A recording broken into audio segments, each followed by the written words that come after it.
David Shearer. Thank you, Mr. Chair. Mr. Chair, listening to this debate, I get the feeling that this is basically an ideology looking for a problem. I mean, in a sense that it's not really a problem, it's just simply an ideology that's trying to create a problem and trying to manufacture a problem in order to change a piece of legislation that actually at the moment is working particularly well. And when it comes to the purpose of this bill, and I want to address this specifically, I think that the member who is putting forward this bill, Heather Roy, has actually characterised the problem wrongly. She kept calling the student associations a union, as she might refer to a union as such as the Engineers Union, the Service and Food Workers Union. It's simply not that sort of organisation.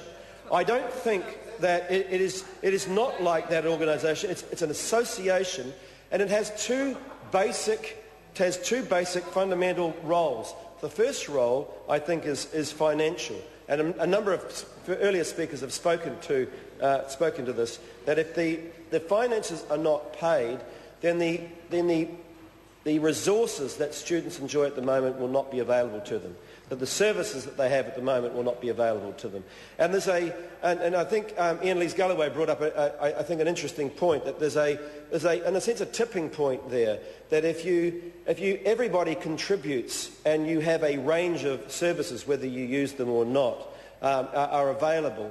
As soon as you start withering that away, then the ability to understand what you have and the importance of what you have as a student association starts to diminish as well. And in a sense, it's a self-fulfilling prophecy that the student association is going to wither and die.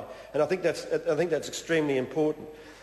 The second thing is representational. Now, I didn't belong to I wasn't a member of a student union at a part of the student association or the elected officials at university. In fact, I found them pretty dull, to be perfectly honest. I was much more enamoured with the gym, the orientation, the fact that I could go to a health service, the fact that I had an advocacy service, the fact that I had a newspaper. All of these other services, in a sense, were in fact the things that attracted me to the university. But I also had a student association that was able to go out and represent me and my interests at a higher level.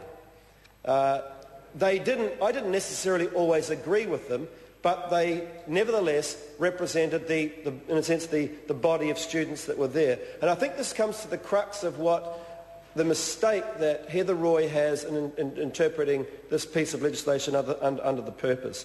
And that is that it is not a union, it is an association. It is like we pay a tax or a levy for services that we enjoy. And if we don't pay that levy, if we all don't pay that levy, then the services deteriorate to a point where we actually don't get any value out of them.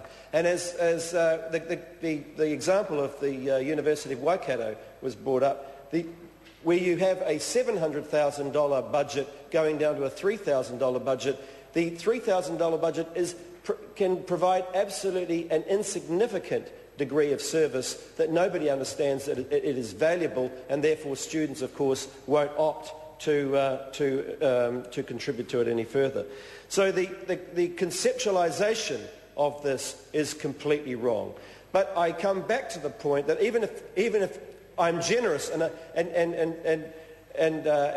accept that the ACT Party has the conceptualisation wrong, I still believe that it is really about politics and ideology before it is about the welfare of students. This is not about the freedom of students. It's about the ideology of the ACT Party, and it's more, Mr. Chair, it is more about Heather Roy existing after she was ousted from her ministerial portfolio. Because I remember very clearly on the close-up television program her saying that she was really looking forward to getting into this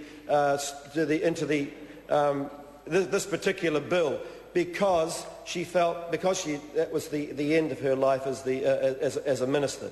So this is the reason we are here arguing this today. And I know for a fact, Mr. Chair, that the National Party were willing to consider some compromises around the legislation that would have ensured that the this legislation endured beyond another Labor government, because as soon as a Labor government comes in, another Labor government comes in, Mr. Chair, this legislation is gone.